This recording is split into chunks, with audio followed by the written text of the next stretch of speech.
Good afternoon, everybody.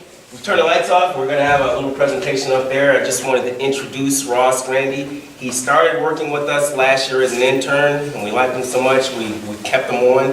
This is where he has some of his activities that he does on the side. He also works with Overtime as a wrestling coach.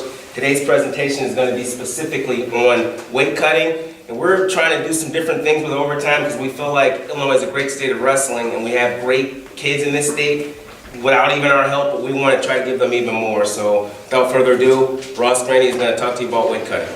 A little bit about me, and I guess why you should listen to me, why my information is useful. I was a college wrestler, and so I was just like your boys. I was a very avid wrestler when I was in high school, and I knew that this is what I wanted to do for years. And so I've been building this skill set over a long period of time and paying a lot of close attention to what works and what doesn't work. And so right now I am a CHEK exercise coach and CHEK holistic lifestyle coach, which stands for Corrective Holistic Exercise Kinesiology. And I'm also a certified strength and conditioning specialist. So I've done a lot of work to get to where I am. I went to the University of Nebraska. I wrestled for them for 5 years. I was a starter for 2 of those years. And while I was there, I had a double major in dietetics and nutrition, exercise, and health science.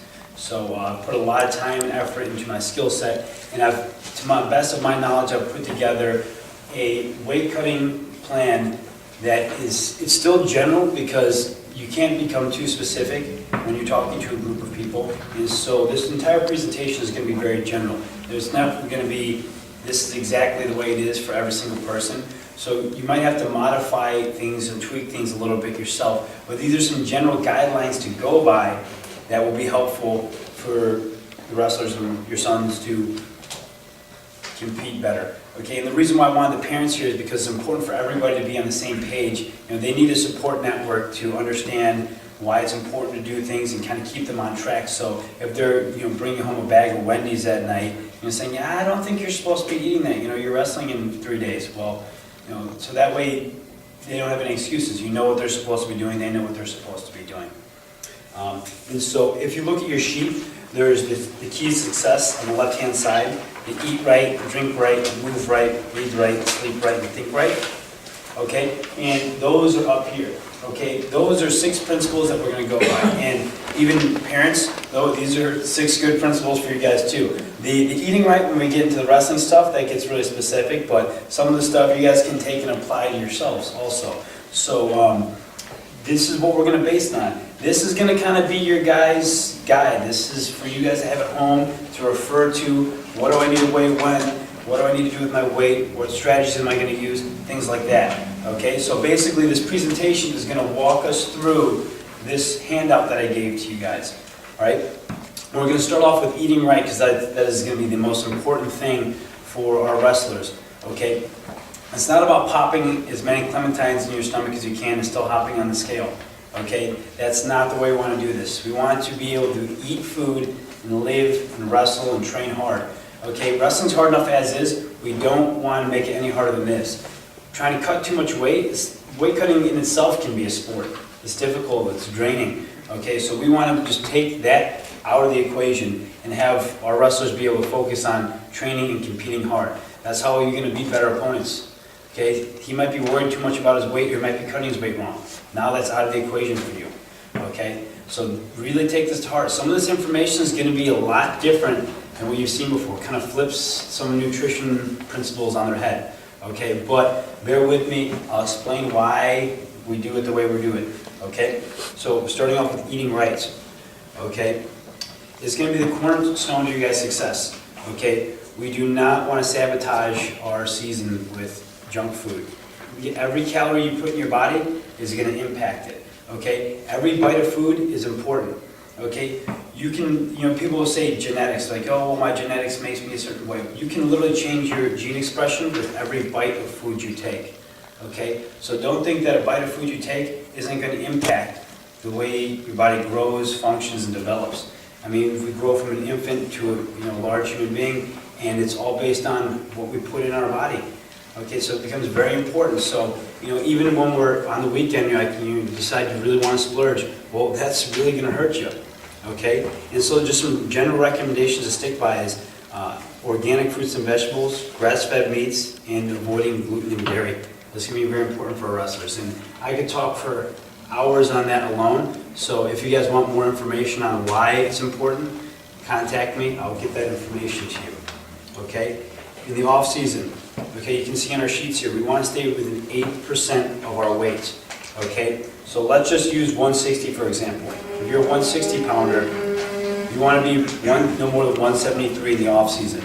We want to try and live close to our weight, okay? If you're not living at your weight, it's going to cause issues, okay? The off-season is not a time to get fat and get overweight and just go nuts, all right? It's a time to train hard. It's a time to use that food efficiently to have still a lean body. I mean, yeah, you might not be down at 60% body fat, but still you don't want to balloon way up and be 20% body fat. As a competitive athlete, that's just not necessary. We don't need that. Okay. Now we're going into the in-season, okay, which is a little more important. This is where the bulk of our presentation is going to be. Okay. We want to be within 5% of our weight class. All right. So if we look down at our sheets, okay. Example again for a 160 pounder. You want to be no more than 168. It's 8 pounds over. 8 pounds over. Okay. At the end of the week, after you weigh in and you compete, and you come home and you get on the scale, yeah, you might be a little bit over. But when you come in on Monday, you want to be 8 over. Right? This is where you want to try and live at. Okay? If you're ballooning way up to 10, 15 pounds over, that's no good. Okay? Just because you can have that gallon of chocolate milk doesn't mean you should have it. Okay? You have to take care of yourselves. Remember, every little bit of food, especially during wrestling season, counts. Okay, so don't go ballooning way up because it's going to affect your metabolism. And doing this all season long can severely impact you. Okay, and it can really hold you back from competing. Okay, if you can't control your weight and you can't live at that weight, you can't live at the 8 pounds over 160, that's telling you that you're cutting too much weight. Okay, we shouldn't be starving ourselves. We shouldn't have to yo-yo up and down. If you can't live there, it's plain and simple. It's too much weight, okay? Now, we're going to go into our weight cutting timeline, okay? So we have this on a couple pages here in your packets, okay? We're going to go all the way through after weigh-ins, okay? So we have something, this is not in your packet, but preseason. This is the only time that you should be at a caloric deficit. That means you're burning more calories than you consume.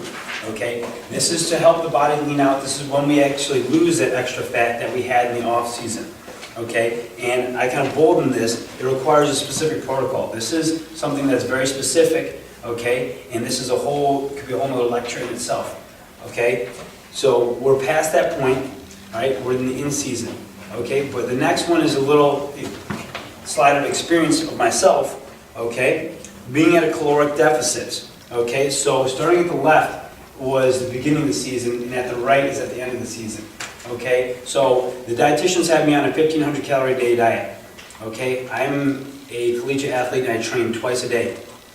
That is not sufficient amount of energy for me to do what I need to do.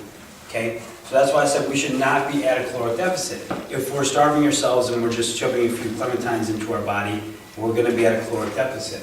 As you can see, there's a severe amount of lean body mass lost in the arm. You can look in the face, the sunken in eye sockets. Okay, you can just see when someone's cutting a lot of weight. Look at their eyes. If their eyes are sunken in and dark, too much.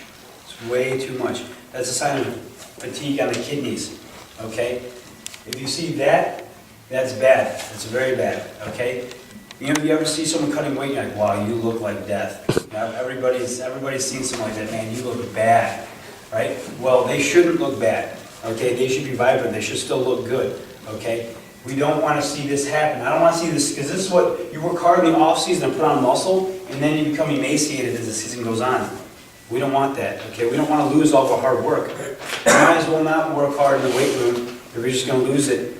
Okay, that's just adding stress to the body. You don't need that at that point. Okay, so if we work hard, we want to keep our gains. Right? So we should be able to live at 5% above your weight. Okay. Like I said, failure to comply, you're gonna become stick skinny. We don't want that. Okay, moving on. The week of competition, you want to stay fully hydrated until 1 to 2 days before weigh-ins. Cutting water weight too early will cause the body to have a release in what's called anti-diuretic hormone. Okay, so how many of you wrestlers in here have had a lot of problems eating like the last 1 to 2 pounds off before? Any of you guys?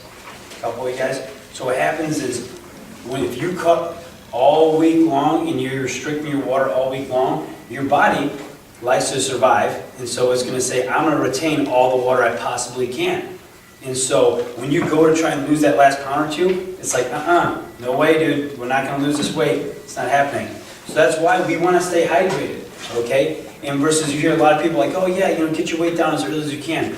No, you want to keep the water weight in you until a day or two beforehand, okay? It's very, very important. You're going to have trouble with that last pound or two. And you'll see the way this weight cutting program works, this is important. That last day or two, being able to sweat on that last day or two is so crucial. So crucial. Okay? 2 to 3 days before weigh-ins, you want to lower your salt intake. Okay? That's going to stop excess water retention in the body. Okay? Avoiding processed foods. Processed foods tend to be high in salt. Okay? Lunch meats, also high in salt. Canned foods, all right? And fast foods. All those things high in salt. Eating low residue foods. Okay, if we look in our packet here, all right, we have low residue foods. All right, this is on the 3rd page on the left-hand side. Okay, what low residue foods are is they're foods that are low in fiber. Okay, so this is where we kind of flip conventional nutrition on its head. Our 2 to 3 days before weigh-ins, fiber goes out of the diet. Okay, you're thinking, well, why? That's not good for you. What happens is this fiber causes bulking of fecal matter. Okay, so as we're pushing fecal matter through the body, that slows down the transit time. Okay, so we essentially don't pass the food as quickly. So by taking fiber out of the diet, we can make the food pass through our digestive tract faster. Okay, so I hate it when I see wrestlers after weigh-ins, they haven't eaten in a day or two, and then they go and eat, and they go and take a poop. Okay, that was a pound or two in their gut that they had that they didn't need to have in there. And so this low residue diet helps to clear the digestive tract out. You can lose 2 to 3 pounds from just this technique alone. Okay, so this is one of the techniques that we're going to use to get some weight off. Okay, that's 2 to 3 pounds of extra water weight you can have in the body. Okay, so just by switching over to low fiber foods, okay, you can see here, not having whole nuts, grains, or seeds. Raw vegetables, okay, raw vegetables are going to be high in fiber. As you heat them up, if you steam them, heat them up, those fibrous tissues break down and they don't have the same effects on the digestive tract.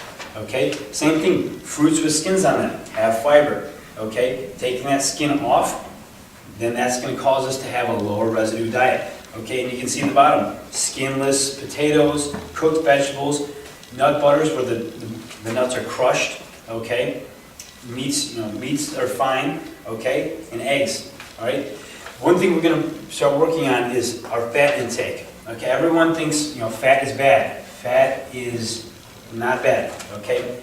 And it can be used as an energy source, especially for our wrestlers when we're decreasing the amount of food, okay? Fat is very calorie dense, so a very small amount of fat, okay, might weigh very little, but we can get a lot of calories out of that little bit of fat. Versus we have a whole bunch of vegetables, okay, that let's say weighs more, but we're not getting very many calories out of it. So fat essentially doesn't weigh much, but our wrestlers are still putting out thousands of calories worth of energy expenditure a day. So we want to try and match that calorie expenditure as much as we can. Like I said before, we don't want to be at a deficit, but then we can't be eating a bunch of food. Okay, we can't have a massive quantity of food because that would sit in our digestive tract. So by increasing our fat intake, we can increase our calories with less food that we're intaking. Okay, so I know that's kind of an idea that goes against everything that you hear, but weight cutting is not a normal thing. Okay, it's not normal for the body, so we have to manipulate things to make the body work in ways it normally wouldn't. All right. There's no perfect way to cut weight, but this is a good way to get some energy in. Right? It's not the body's favorite way to use energy, but it gives it some energy, okay? And, eggs, like I said, eggs and meat that are high in fat, That's a great thing, okay? And then also limiting your carbohydrate intake to before and after workouts. This is important, okay? Because we have to view carbohydrates like rocket fuel, okay? Our body's going to use them very, very quickly, and it's going to want to hold on to them. Our muscles and our liver store something called glycogen. Glycogen is how our body likes to take its sugar and store it, okay? And it will store it and it will use it for later use, okay? And so what happens is when we retain glycogen, we also retain water, carbohydrate. Get it? All right? And so by taking out the glycogen, we can lose weight from taking that out, and we can lose weight from less water retention. So that's why people on these low-carb diets lose a lot of weight really fast, because they're not retaining water and they're not building up glycogen in their muscles. So we can use the same principle with our wrestlers to have them lose, let's say, a pound or two, okay? It's going to vary from person to person, muscle size, right, size of their liver, things like that. So this is another thing that's variable from person to person. But it's important to limit them before and after practice, okay? That's where they're going to need to use that energy. Throughout the rest of the day, we'll let them use fat as their energy source for the rest of the day, okay? This is a very different principle than you may have seen before, but it's going to be huge for getting our wrestlers' weight down. We can effectively get a couple pounds without even cutting down on food really, and not cutting any water weight, just from using this alone, okay? Now I'm going to go into carbs, protein, and fat a little bit, break it down as easy as I can. Eyes and no eyes. Something that had eyes is protein and fat. So if you look at them, all of them have eyes, okay? So that's a really easy way. Someone's like, I don't know what protein and fat is. Eyes, no eyes, okay? And no eyes. So I want to explain the difference between a complex carbohydrate and a simple carbohydrate. Complex carbohydrate is basically a long chain of sugars. So glucose is what our body likes to use as its energy currency, if you will. And so basically in a complex carbohydrate, you get long chains of these, and they're organized in all kinds of different ways.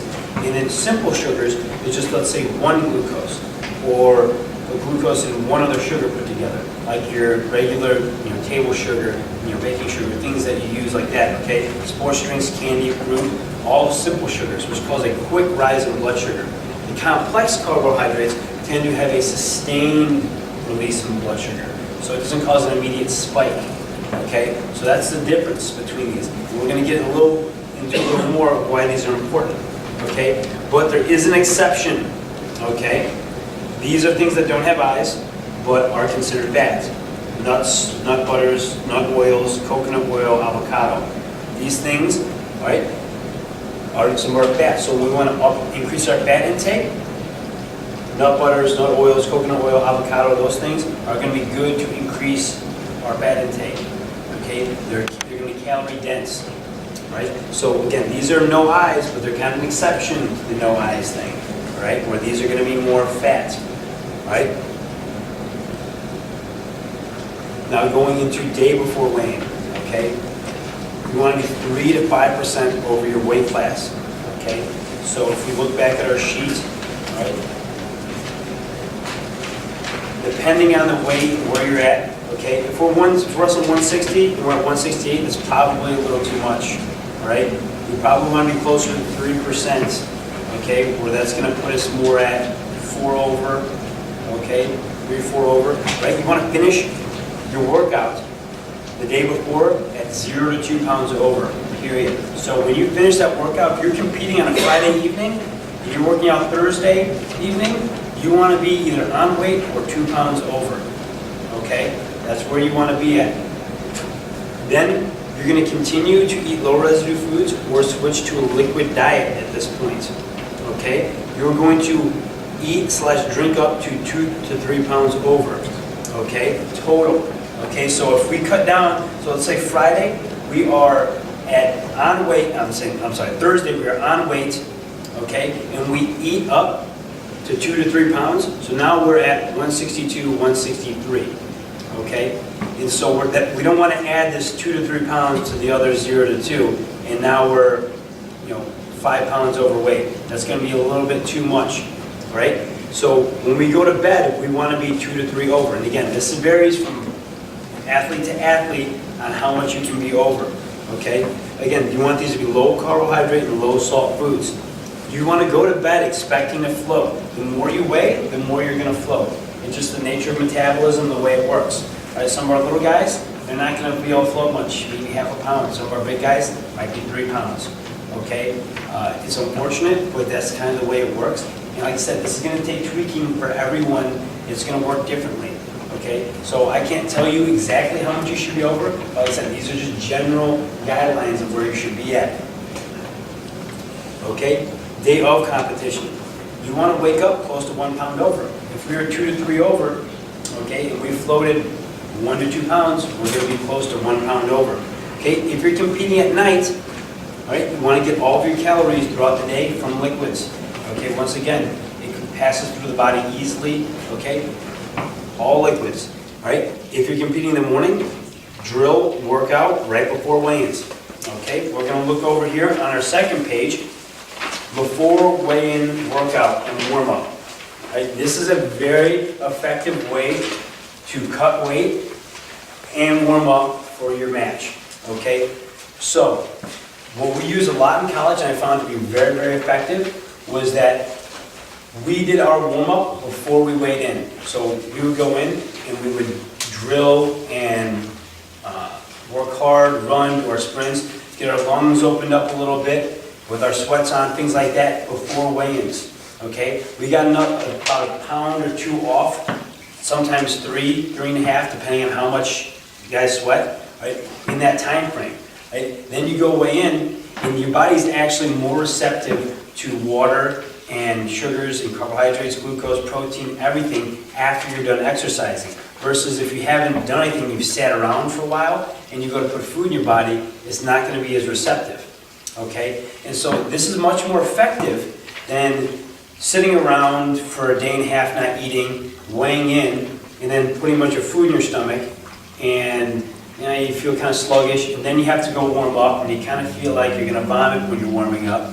and then you have to go out and wrestle, okay? So right here, we can get our warm-up in, and we can make our body more receptive to food, and then when it comes time for warm-ups after weigh-ins, just stretch a little, move around, you're going to be loose already, okay? So this is a really effective technique for you guys to use. And you're going to have to discuss it with your coaches, and make sure they can get you to weigh-ins early enough, right? Figure out a way that you can make this happen, because I really recommend it. It's very, very effective. I found it to be way better than sitting around, okay? That's the only thing that's unfortunate about tournaments is you have to get there a little bit early, okay, for a tournament. And like I said, you have to talk to your coaching staff, and you can work out these kinds of things, okay? Post-weigh-in meal, all right? Initially, what I want you guys to do is I want you to put your sweats on, and then I want you to vary between standing and sitting when you're eating. Reason being is because as you work out and you're doing things, all the blood is in your periphery. Okay, that means your arms, your legs, all right, your extremities. It's not by your organs. So when you begin to eat, your body diverts that blood back, and you'll actually become very cold. So when you become cold, your body also has to work to try and stay warm. Okay, so we can try and help the body out a little bit by staying warm, all right, putting our sweats on while we're eating. And the reason I say varying between sitting and standing, this is just a kind of case study, self-experience, is that I found that after weigh-ins, if you're sitting for a while and you put a bunch of food in your mouth, like, oh, I'm not full, like, you know, you don't want to eat until you're full, you'll stand up and all of a sudden you'll be as bloated as can be. So varying from sitting and standing will kind of give you a true feeling of how you feel, because if you're just sitting down and you just put in a bunch of food and you're like, all right, I'm going to get up and ready to go, you might just be completely bloated. All right, so I would really recommend doing that. Okay, then consuming a high level of electrolytes. Electrolytes are basically sodium and potassium. They help the body to retain water. Okay, using things like Pedialyte, which is, it's like a baby formula. Gatorlyte, which is a packet of salt and potassium you can get from Gatorade. Celtic or Himalayan sea salt, along with water to tolerance, however much you can tolerate without being bloated. Okay. Rehydration powders can work well depending on their quality. I have, if you're interested in getting some good ones, I can recommend some. I know some companies that you can go through that are very good, reputable, high quality. I'd say avoid Gatorade though. Gatorade is no good. Right? It's become a commercial product. It's not really meant to do what it was designed to do originally. It used to be good, but now there's way, way better things out there. And realistically, you're just consuming a lot of sugar, a little bit of sodium, and that's about it. And so for as deficient as we've been in our nutrients, we're going to need a lot more coming in at that time. So in my opinion, it's just going to be kind of a waste. Right? And then eating bananas, Clif Bars, and other high carbohydrate foods. So like we talked about, those no eyes group, okay, something that didn't have eyes. Right? And then 20 to 30 minutes after weigh-ins, you want to be continuing to drink water or your hydration drink, mixing it up, not just drinking straight water or just hydration drink, kind of mixing them together. All right. Then start to consume fats and proteins with your carbohydrates. Okay, avocado, nut butters, protein bars, shakes. If you experience blurred vision, headaches, frequent urination, that means you're experiencing hyperglycemia. That means that you're putting so much sugar into your body at once that your blood sugar is shooting way up. Okay, immediately start to have fats, proteins, things like that actually slow the uptake of sugar into the bloodstream. Okay? Now, we're going to go into some of these other lifestyle factors. That was the bulk of what we're going over. That's important. That's what's mostly in this. But these things, all these points are actually equally as important, but we're just going to touch on some of them briefly because they are important and they will impact your season. Okay? Drinking right. Okay? Over 10 billion reactions occur in the body every day that require water. Okay? So you can hurt your season by putting in soda, right? Oh yeah, man, I'm close to weight. I got like a pound I can have. I'm gonna have a Coke. Don't do it, okay? It's not metabolized the same way. Your body is about 70% water. Put the water back in it, okay? It's dehydrated. It's getting close to weight, right? You gotta put water back in, right? Even juice, forget about it. Have water, okay? The recommendation is to drink half your body weight in ounces. Okay, that can be kind of difficult when it gets towards weigh-ins. But I want you to think about how much water that is. Okay, that's a lot of water. And think about how much water you're not having, right? So if that shows you, if our 160-pound wrestler, if he's, let's say that's about 80 ounces, right? That's 3/4 of a gallon of water. It's a lot of water, okay? And so if we're barely having any, the body is hurting. Okay? And the kind of water that you drink does make a difference. Right? This is something that a lot of people don't talk about. But spring water, purified spring water is going to be the best. Okay? You have to do your research and see what the water is like in your towns. It varies from place to place. But just to kind of cover your bases, going with purified spring water. And you say, well, what? I have a reverse osmosis filter, that's fine. Well, the thing about reverse osmosis water is it tends to be a little more acidic than our spring water. And so I can talk for a while about acidity in the body, but as wrestlers, we're going to have pretty acidic bodies just with our training and the things that we're doing. And so if we can try and prevent some acidity, that's a good thing, okay? So sticking with the spring water is the best water. We spend a lot of money on a lot of different things, but then people aren't very reluctant to spend money on water, which is, we're 70% water, we're majority water. But we're like, whatever, we'll just drink bad water. Who cares? It doesn't really make sense, okay? So drinking is very important, just drinking water. And like I said, some of these principles, parents, you guys can take this for yourselves also, okay? So just getting in as much water as we can. Okay, moving right. This one is we're going to have a whole other seminar on this one, but just to lightly touch on this is, guys, stretching. Stretching can prevent injury. It's very important to stretch, okay? If you find a muscle that's tight on one side and is loose on another, stretch the tight one twice, okay? So I'm going to give you an example. I wrestled for many years, and I was in a stance like this for many years. And this causes my left hamstring and glute to be very tight, and my right hip flexor and right quad to be tight because I'm shifted. And so I want you to think about if I'm shifted like this, I'm walking around all the time. Okay? I I start to have bad posture, all right? I'm gonna talk a little bit about posture later, but stretching the tight muscles is very important. If something's not tight, don't stretch it, okay? So if you do this every day, okay? You do that every day and it's not tight, all right? Don't do it, okay? Because we're doing this, we're only taking muscles that are already loose and making them more loose, okay? So this is very important, and like I said, we'll get more to this later. All right, breathing. Breathing is an essential part of everyday life. Okay, this is the number one thing that the body wants to do. Okay, you stop breathing momentarily. I mean, forget about food. If you stop breathing, you're done in a couple minutes. Okay, so I mean, it seems like common sense, but people don't even think about how they breathe. Okay, taking a couple deep belly breaths every day is very important. Guys, we can significantly increase our conditioning by breathing properly.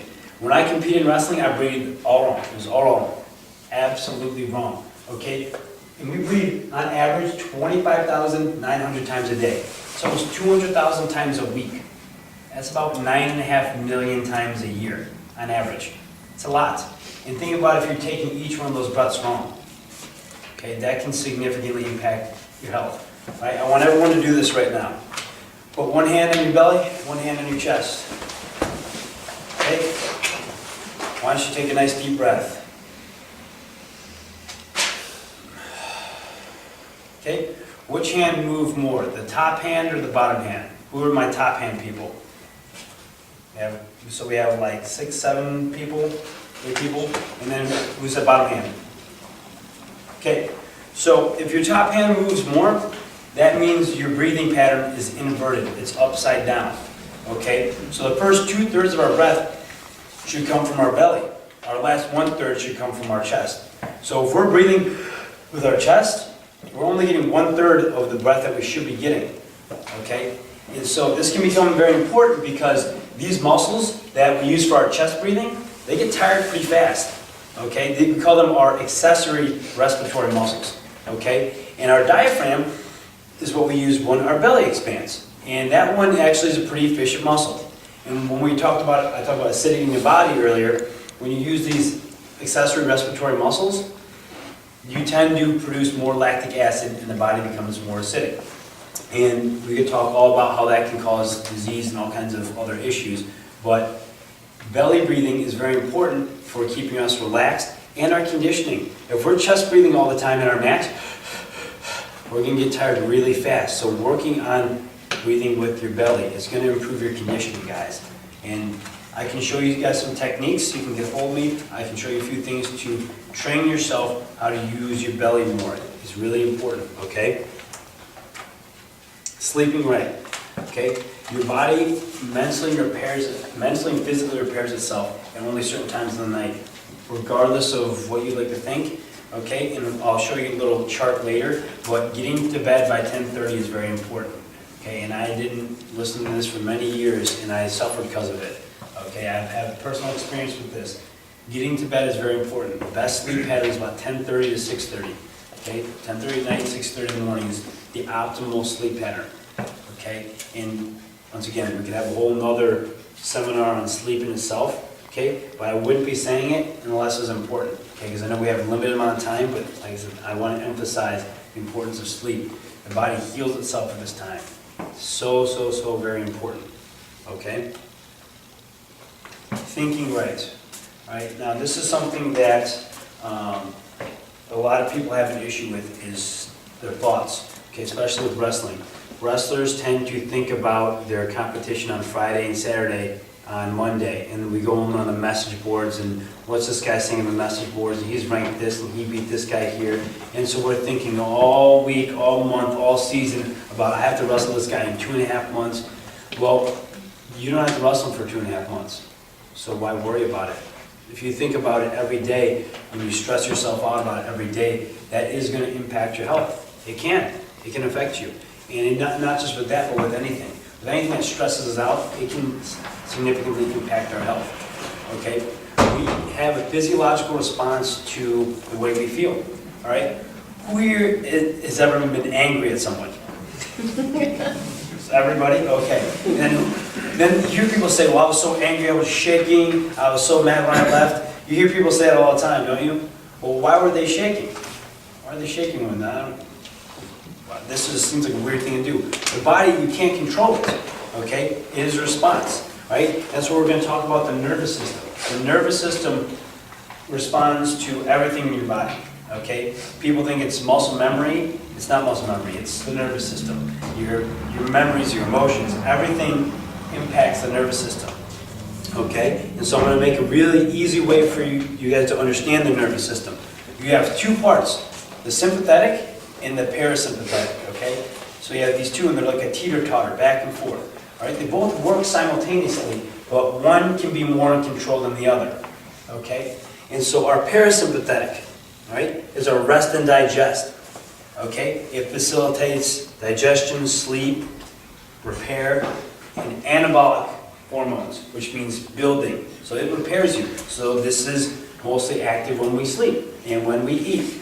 Wrestlers tend to not eat well, not sleep well, and not relax very much, or take a deep belly breath. That's why being able to take a belly breath and breathe through your nose will actually help this parasympathetic nervous system work a little bit more, okay? This is something that I didn't get. I never understood this. I was always thinking about my competition, chest breathing all the time, and I was in go, go, go mode. Well, you don't always want to be in go, go, go mode. You have to take a chill pill sometimes and relax, okay? Even, not even just with wrestling, but with our jobs and all of things, we got to take a few minutes to just relax, because it's very important, because we start to get a balance between our two nervous systems, okay?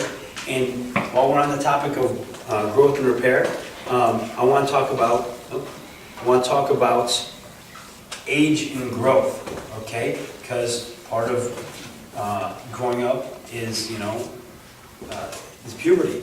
And so I want to talk a little bit about, our adolescent wrestlers and what impacts it can have. According to a study done USC, the average peak height and weight velocities occur at 13 and a half years old. Well, how old are our freshmen in high school? 16. 16? maybe some of them grades. But close to 13 and a half. We're in that ballpark. So right about when we're growing the most is when we start wrestling in high school, is when we start cutting the most weight, okay? And the same study says that 20% of adults' height and 50% of their ideal body weight was from puberty, okay? And so if we stunt our growth in puberty, we don't give ourselves the nutrients we need to grow, we're not gonna end up very tall or very big or grow to the person that we're supposed to be. Like I said before, the nutrigenomics, by what you eat, it will impact how you grow. If you don't give your body anything to grow with, it's not going to. Okay, that's why putting in good food and training right and training hard, that's why all these things have an impact, because this is the time to grow. So you're not going to start off at 106 and be 106 your senior year. Maybe there's a few guys, there's very few that end up that way. They're just little people, okay? But more than likely, you're going to grow. My teammate in college was Jordan Burroughs. Does anyone know who Jordan Burroughs is? Okay, so Jordan and I are friends, and speaking with him, he'll tell you never to cut weight. And he was a 41 pounder. He was 141 his freshman year, and he didn't make the varsity lineup. Didn't. He lost to one of my friends, Casey Googles. Got majored at wrestle-offs, and so it's just like, oh well, this kid's just going to be, it's not a big deal. Well, they let him go up a weight, and he beat a guy named Rob Sanders, who's a national qualifier. He beat a national qualifier by just moving up a weight, and he qualified for nationals himself. Then the next year, he went 149 again. He took third in the country. There was a new guy named Brett Metcalf, who some of you also might know. And so he had a pretty good showing the next year. They wanted him at 49 again, and that was my freshman year. And he was like, no way. I told the coaches, no way, I'm going to 57. They were mad at him. They're like, you'll never do well, this, that, the other. Well, he was an undefeated national champion. Can't really say much. Next year, he was undefeated until he got injured. Came back the year after that at 165 and went undefeated again. And so he moved up every year in college almost. Almost every year he moved up, and he kept winning. Right? He kept growing, and he was, age 18, 20. Right? You're still going to keep growing for years and years. You don't want to stunt that growth. Let yourself grow. Don't be afraid to get bigger. Exercise. See what happens in the off season. Okay? Don't try to hold that weight down. It's different if you're competing, you know, if you're competing in freestyle or whatever, it's a different story, but don't try to hold your weight down all year round though, okay? It's very important to let ourselves grow. And you can see that. You can have a lot of success moving up weight classes. You don't have to stay down and wrestle the little guys. I want to be the strong guy, you know, cutting a lot of weight and wrestling the little guys. Well, I have news for you. When you cut down and wrestle little guys, you are a little guy, okay? That's what happens. So that thought process is a very, very poor, old school thought process, okay? And you've seen some of the better wrestlers in the world now, they're like, forget about cutting weight, I'm just worried about performance, okay? Now I want to go into the sympathetic nervous system, which is wrestlers love to be sympathetic. They are in fight mode all the time. This is our fight or flight. So that's why when we get angry at people, we get really angry, we start shaking, because this takes over, okay? What happens is our adrenal glands shoot off adrenaline. All right, adrenaline is what gives us that response. So we start shaking, and then they also shoot something off called cortisol. Cortisol is catabolic. All right, it tears down tissues. Okay, so whereas all of our other hormones in our parasympathetic nervous system build tissue, this tends to tear it down. So this is why when we think about wrestling all the time, or we think about competing, or we think about being angry, or we have a poor attitude, it literally tears your body down and allows it to not repair itself, okay? So this is where relaxation plays a huge role, okay? Now I'm going to show you guys some graphs and some little graphics that I have that are going to explain this a little bit, okay? So here's our circadian health, our sleep. This puts our sleep and our hormones together, okay? So here, this is in the morning, this is 9 a.m. I know it's hard to read out there. This is 9 a.m., this is 6 a.m., okay? So this goes all the way through our day, right? These are our catabolic hormones. This is normal. They go up, okay? And then they go down. And then at night, this white line is our anabolic hormones. It goes up during the nights, and it goes down, okay? This green space is where we physically repair our body, and this purple space is where we psychologically repair the body. Okay, so like I said, regardless of what you like, it's going to repair at these time frames. Physically repairs itself from 10 p.m. to 2 a.m. Psychologically repairs itself from 2 a.m. to 6 a.m. Okay, now let's look at a wrestler's life. Okay, this is what a wrestler looks like. All right, this exaggerated stress response. Okay, so we get up, we might go and train in the morning, and we think about wrestling all day, and then we train again here, and then we get to bed at like midnight, and then we only get it physically repaired for, let's say, 2 hours, and then we get psychological repair, which is good, but our anabolic hormones don't go up very much, and we're not eating much, and so our catabolic hormones are high, our anabolic hormones are low, and we're not, like I said, we're not eating, so the body just gets torn down, by this is on repeat all the time. Okay, so you can see how high these tear-down hormones are versus the build-up hormones. Okay, the difference between these two patterns is huge. Okay, will a wrestler look like this? Probably never. Okay, realistically in wrestling season, we probably won't ever have a normal stress pattern. But we have to do the best we can. Okay, that's why this right here, we don't want this though, because this is how we overtrain, this is how we get sick, this is how we get injured, right? This is how a lot of bad things happen right here, okay? And so, just another little graphic, a teeter-totter. Again, some of our repair hormones, which is our breakdown hormones, things that can affect the thinking, a toxic environment, stresses, okay?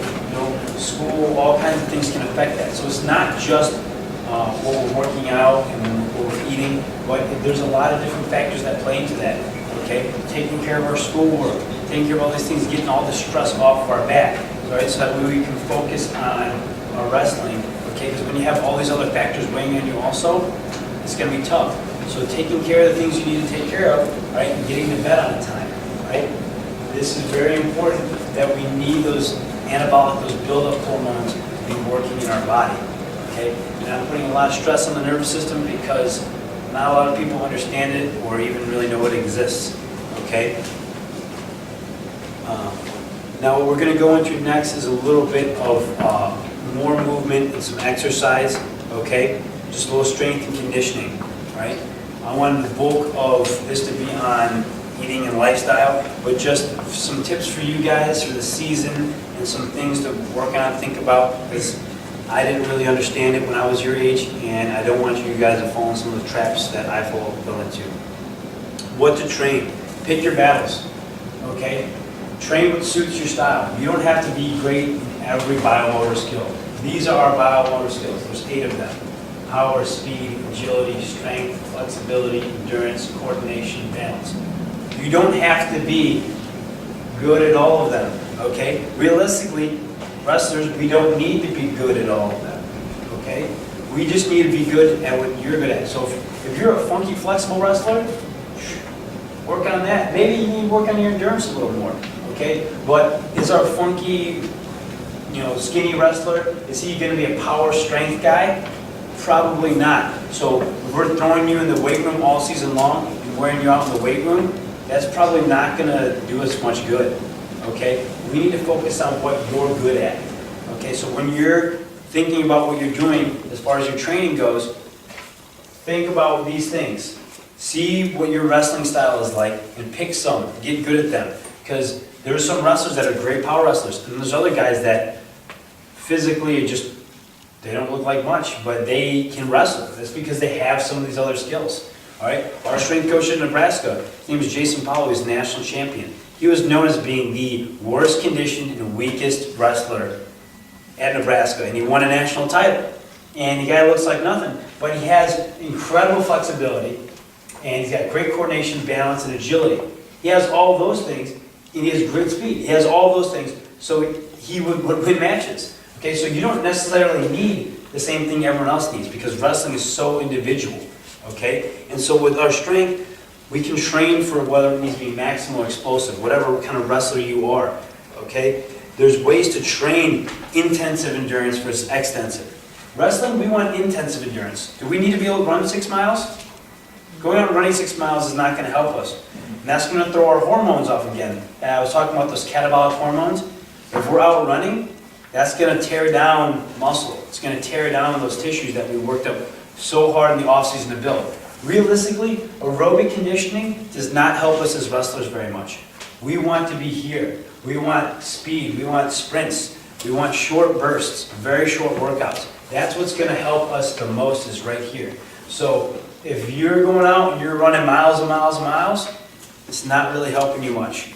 Okay, you're better off taking half an hour and doing sprints or doing some really hard, short circuit workouts, something like that. Okay, it's going to be much more beneficial for you than it is to go out and just waste all that time. Okay?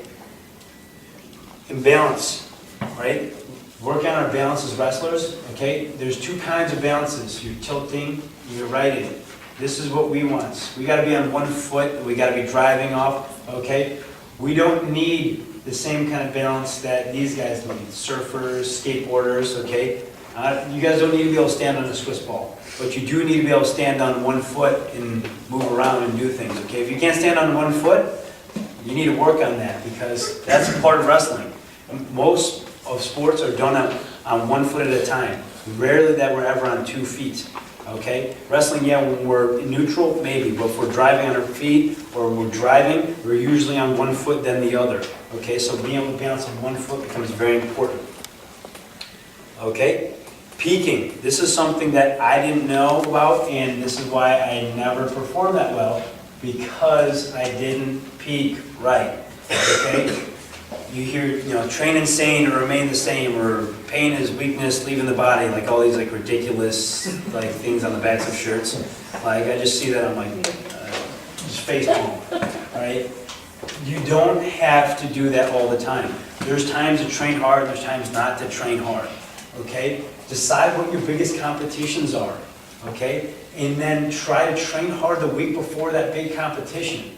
And then take it easier the week of. Look at this graph here. This is saying our practice is going normal. All right? Now we really train hard. We train hard, we beat ourselves up. Then we recover for 2 to 3 days. Now we're going back up. And then 3 more days. So that's that week before. Okay, so what super compensation is that's like, you guys ever just wrestle out of your shoes? Like, I don't even know how I did that. I wrestled so well that tournament.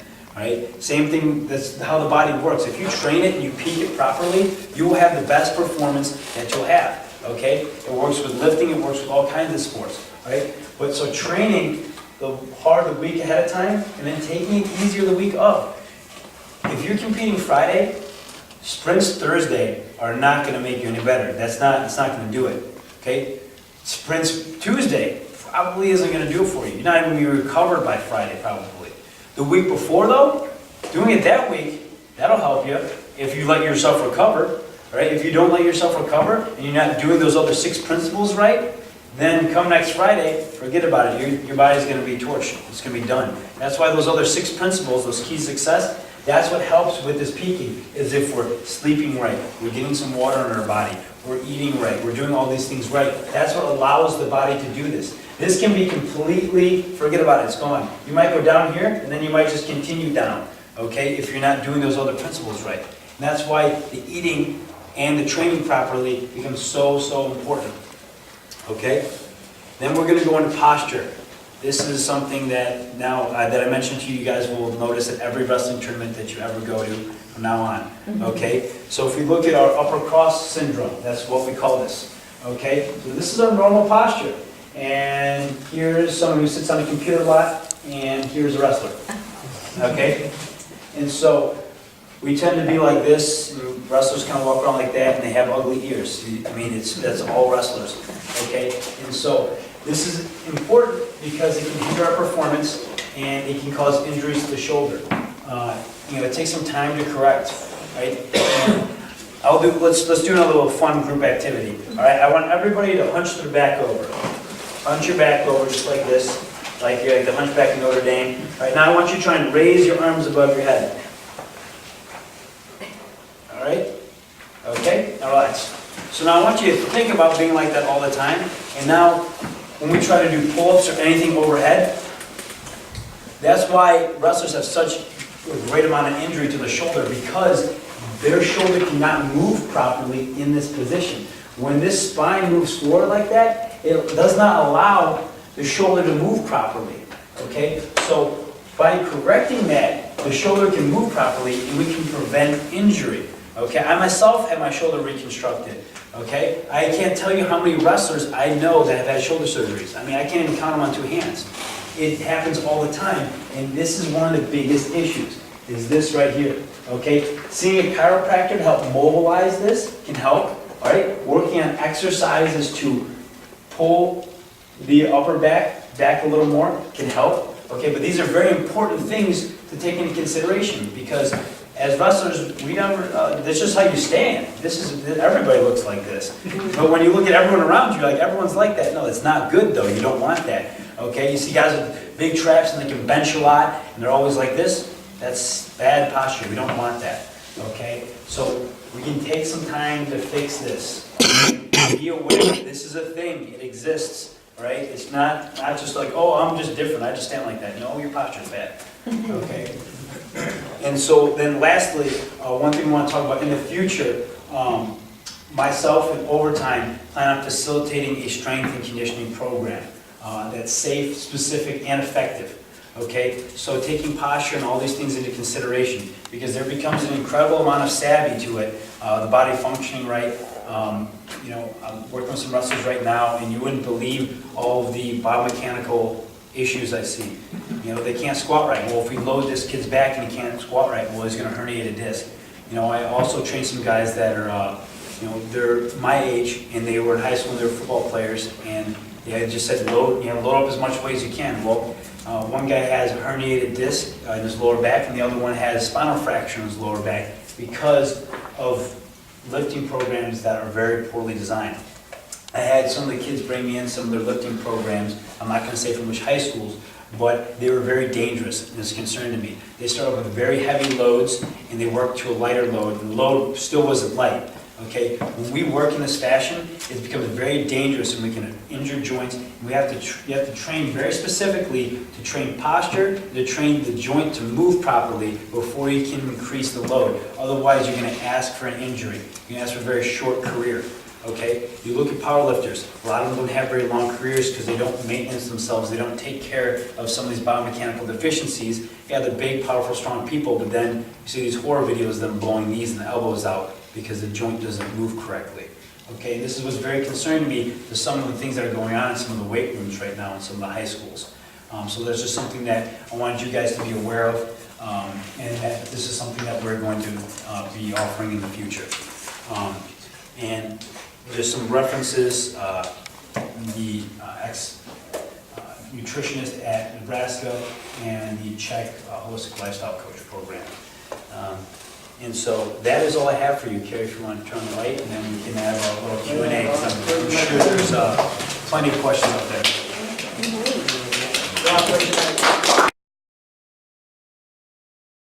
Talking about meats and adding fats on the tiny weight. So protein, does that turn into sugar in the body? No, okay, so there are 3 nutrients. There is proteins, there is carbs, and there is fats. Okay, so proteins are mostly what it's going to be used for is a very little amount of energy. It's going to be used to build tissues, it's going to be used for hormones, and it's going to be used to build cell walls, things like that. Along with fats, fats are used as transporters, different things in the bodies, and those will not convert into sugars. The only thing that will convert into sugar is carbohydrates. That's why it's our rocket fuel. That's all it's used for. Protein and fat, however, can be used for energy, but they can be also used for other things in the body. That's why they're so very important. In keeping those up, we can keep some of our biological functions up, but at the same time, using them for energy. But if you eat too much of them, does it then turn into fat? Yes, so you can still have an overflow. Yeah. Okay, so your total caloric intake, let's say if 2,000 calories is where your body sits at, and you eat 2,500 calories of just fat and protein, well, you are going to gain weight. Okay. That will cause an overflow into fat. But what becomes the issue nowadays is that our diets, what the USDA preaches is 55 to 60% of the diet is carbohydrates, which is an awful lot for someone who is not doing much. Okay, and so that's why you see so many people that are overweight, because they're like, well, fat's bad, it's very calorie dense. Well, no, it's not necessarily bad, it's just that we're consuming way too many carbohydrates with our fat and our protein. Does that answer your question? Yes. You mentioned recommending a liquid diet on the day of a match. What constitutes, are you talking like carrot apple juice, or are you talking? Yeah, I mean, you could blend up some, or you could get a juice or juice things. You could get some meal replacement shakes, things like that. There's some medical shakes. I can direct you to some good ones. The thing is that, just having a straight protein shake, like going over to GNC and buying anything of whey protein, not necessarily what you want. You want to have something that's nutrient dense, that's going to have a lot of nutrients in it that the body needs. And so, like I said, every bit of weight counts at that point. So getting as many nutrients in, so that's why juicing would be good. So we're going to have low amounts of fiber. It's not going to retain it in the GI tract.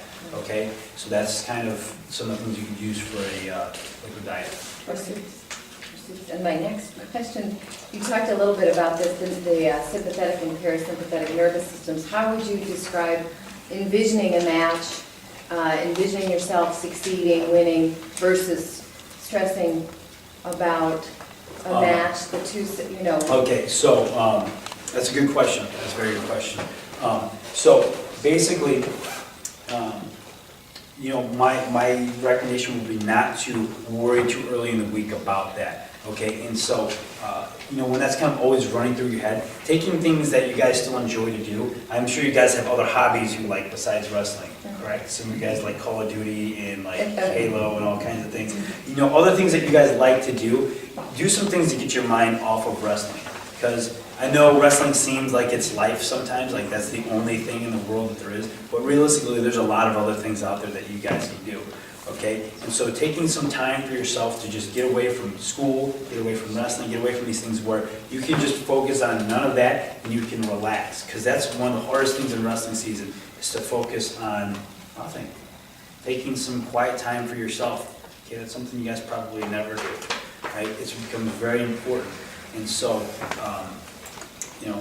it's almost not so much about envisioning yourself versus stressing out about it, because anytime that wrestling is going through someone's head, they're gonna go into fight or flight mode.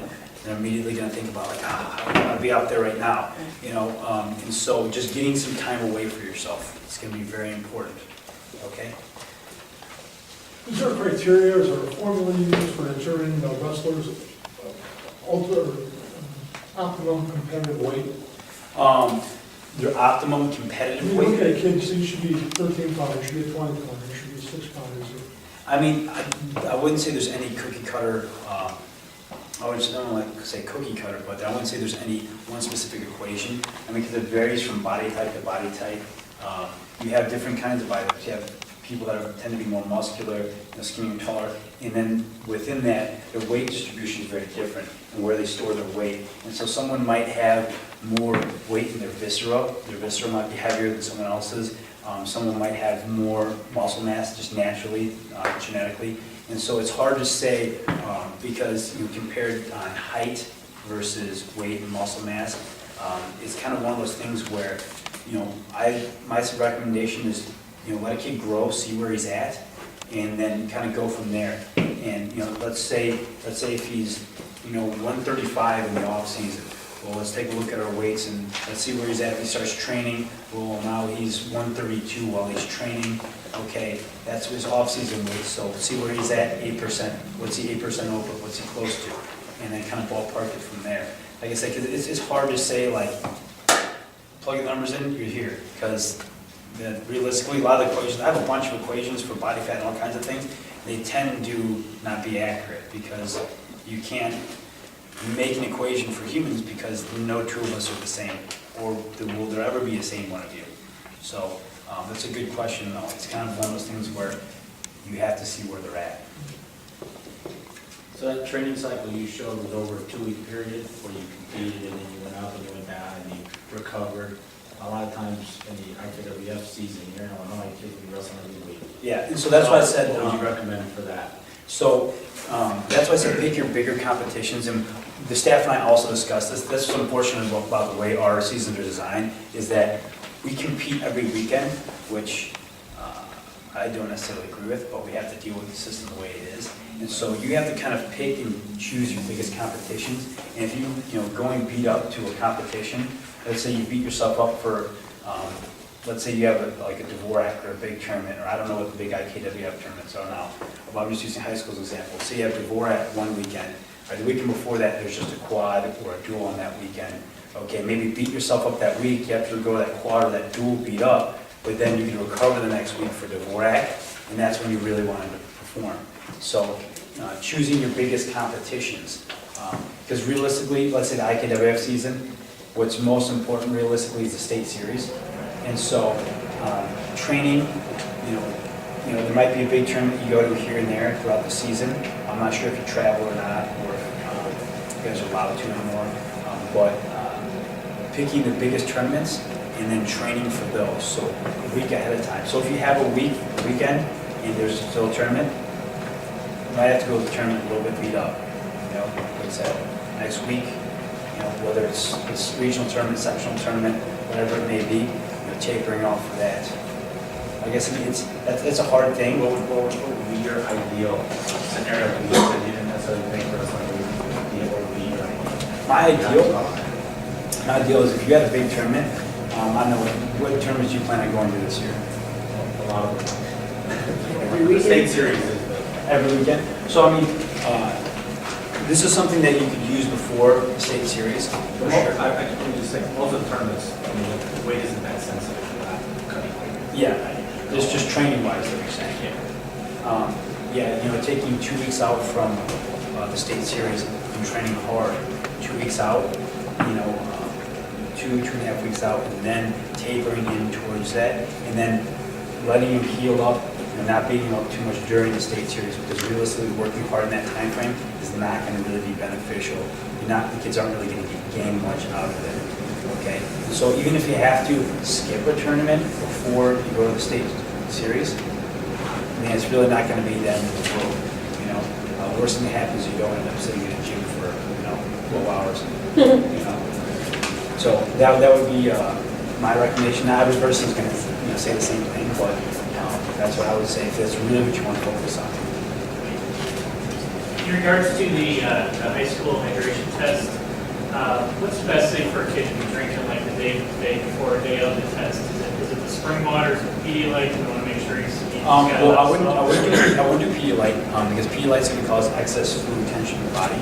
So, what that's gonna do is basically gonna help the circulatory system gain more water, so your blood volume is gonna go up. So we don't necessarily want our blood volume to go up. I would say decrease your salt intake, so there's not so much fluid retention. And definitely just drinking the spring water, just drinking water. And the thing is that when you do this, you should realistically be cutting in the same amount of weight. Really would. So the hydration test should actually be pretty easy.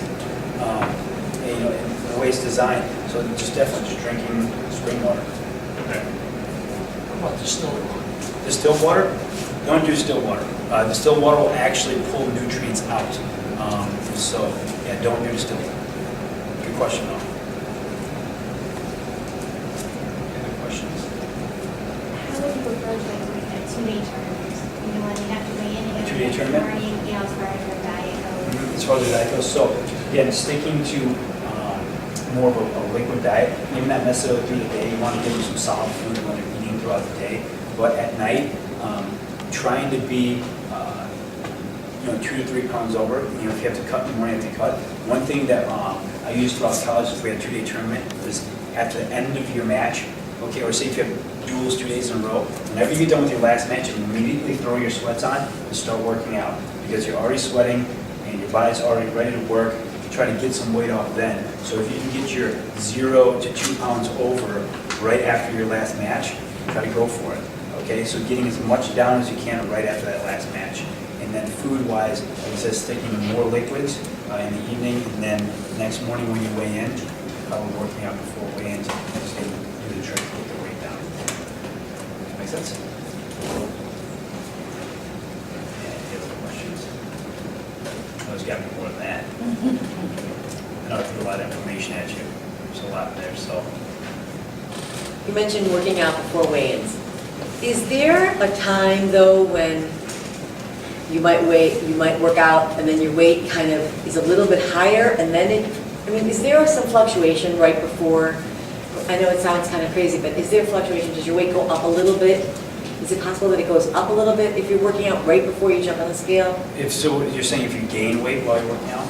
Realistically, you're not going to, unless you're eating something during your workout, you're not going to gain weight.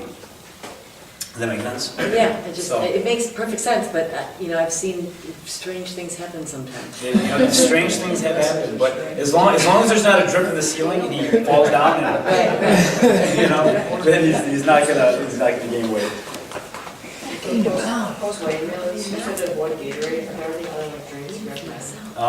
There are a couple, like I said, I can email me, I can send you some information on some stuff you can get, but definitely, like I said, Pedialyte, if you should even start the Pedialyte in water, that would be better than just doing Gatorade, okay?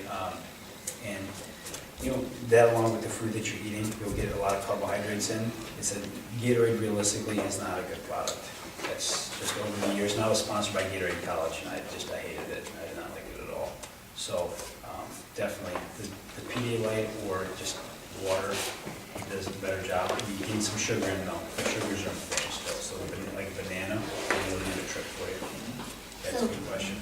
So Pedialyte, like the day before is, before weighing in, is a bad thing?